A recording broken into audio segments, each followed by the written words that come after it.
안녕하세요. 연민아입니다. 부동산에 관심 없는 배우자와 가족을 위해서 영상을 찍게 되었습니다. 그리고 함께 공부하는 부동산 친구를 위해서입니다. 재테크 중 서민들이 가장 안전하고 돈을 벌 수 있는 것은 부동산이라고 생각합니다. 요즘 가장 많이 생각해 보는 것이 삶의 의미? 후회 없는 삶에 대한 생각들을 자주 합니다. 만약 내가 1년만 살 수 있다면 나는 무엇을 하고 싶을까라는 질문에 지금까지 공부했던 부동산에 대해서 가족이 이해하기 쉽게 노약집을 쓰고 싶다는 대답이 나왔습니다. 내가 없더라도 남은 가족들은 시간적 자유를 갖길 바랬습니다. 그래서 7월 한 달 동안 44페이지 정도의 글을 썼고 왠지 이 글을 가족들이 읽지 않을 것 같아서 영상으로 담기로 했습니다. 제가 부동산을 공부했던 이유는 가족과 그리고 배우자에게 시간적 자유를 주고 싶어서였습니다. 저에게는 결혼하고 주부가 되면서 시간적인 여유가 생겼거든요. 시간이 생기니까 저를 돌아보게 되고 지금과는 조금 다르게 살고 싶다는 생각이 들더라고요. 누구에게나 삶을 돌아볼 혼자만의 시간이 반드시 필요합니다. 나를 돌아보는 그런 시간을 가지게 되면 나를 알고 이해하게 되고 그러면서 제가 나아가야 할 길이 보이더라고요. 과거에는 주변 사람들이 알려준 길이 맞는 길인 줄 알았습니다. 하지만 아니었습니다. 세상은 제가 생각한 대로 살 수 있었고 제가 원하는 삶을 살아가야지 행복한 삶이라는 것을 알게 되었어요. 아직도 가족들은 돈 걱정하면서 노후가 되어서도 시간적 자유를 만끽하지 못하는 게 너무 마음이 아픕니다. 평생 가족들은 일만 하면서 살아왔는데 노후에서도 내가 원하는 인생을 살지 못한다는 게 너무 안타까웠습니다. 가장 중요한 것은 자본주의 세상에서 살아남기 위해서는 먼저 자본주의를 이해하고 돈을 관리할 줄 알아야 되더라고요. 가족들이 조금이라도 돈 걱정에서는 편안해지길 바랬습니다. 늘 일이 다인 줄 아는 그런 가족들에게 다른 삶을 보여주고 싶었습니다.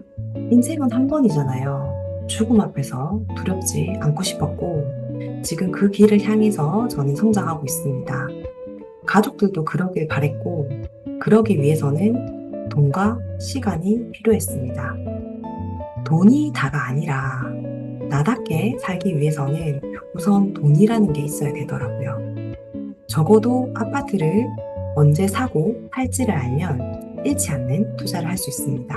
부동산 투자는 돈이 없는 사람들은 오랜 기간 가져가는 상품이 아닙니다. 사고 팔고 하면서 시들을 모아가야 됩니다. 아파트를 한 채 사서 쭉 가져간다는 건 길게 보면은 상승을 하겠지만 내 삶의 여유로움은 가져갈 수 없습니다. 결국은 현금화를 시켜야지 내 돈이 되고 그 돈으로 삶의 여유와 인생을 즐기면서 살아가야 됩니다. 아파트 사이클을 이해하고 살 때와 팔 때를 아는 기준이 생기기 바라는 마음입니다. 그래서 영상을 찍게 되었어요. 제가 부동산에 관심을 가지게 된 이유는 2020년에 부동산에 관심을 가지기 시작했습니다. 저의 신혼집은 방 2칸짜리 복도식 아파트였거든요. 아이가 2020년도에 태어나고 집이 너무 좋더라고요. 배우자를 설득 끝에 이사를 가기로 결정했습니다. 저는 3개의 후보 아파트를 배우자에게 브리핑을 했고요. 배우자에게 선택권을 주었습니다. 왜냐하면 실질적으로 돈을 버는 사람은 배우자였고 대출에 대한 부담감을 주기 싫었어요. 저의 만족으로 인해서 아파트를 선택할 수는 없다고 생각했습니다. 사실 그때는 제가 부동산에 대해서 너무 몰랐기 때문에 배우자에게 선택권을 주었거든요. 진작 제가 부동산에 대해서 알았더라면 훨씬 더 좋은 선택을 했을 겁니다. 그 당시에도 저 스스로는 저는 평생 좋은 아파트에 살 수 없을 거야 라는 그런 고정관념이 있었습니다. 결국 배우자는 3개 아파트 중 가장 저렴하고 시누이가 살고 있는 아파트를 선택하게 되었어요. 그 아파트는 매수할 당시 2억 4천이었고요. 저희의 자금 9천만 원 하고 그리고 대출 1억 5천만 2%로 잔금을 쳤습니다. 대출은 디딤돌 대출에서 받아서 2%대로 받을 수 있었어요.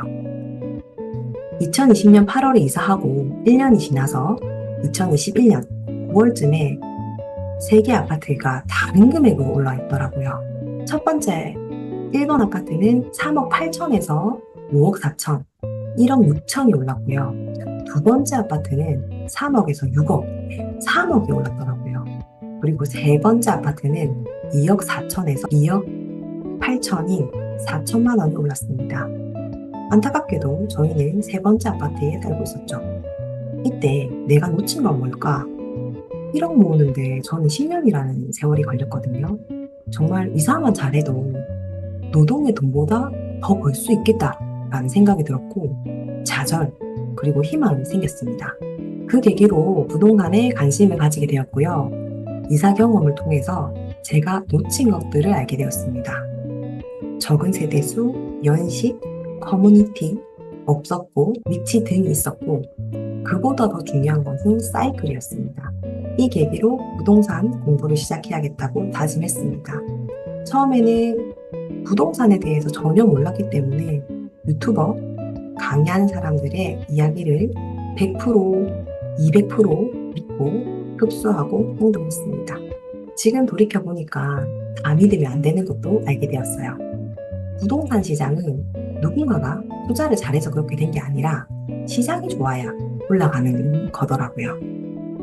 부동산이나 주식은, 즉 투자 상품은 사람들 입에서 많이 나온다는 건 이미 그 시장은 과열이 되었다는 것을 의미합니다. 오늘은 제가 부동산에 관심을 갖게 된 이야기와 영상을 찍게 된 이유를 말씀드렸어요. 오빠, 영상을 꼭 봐주기 바래. 그럼 안녕.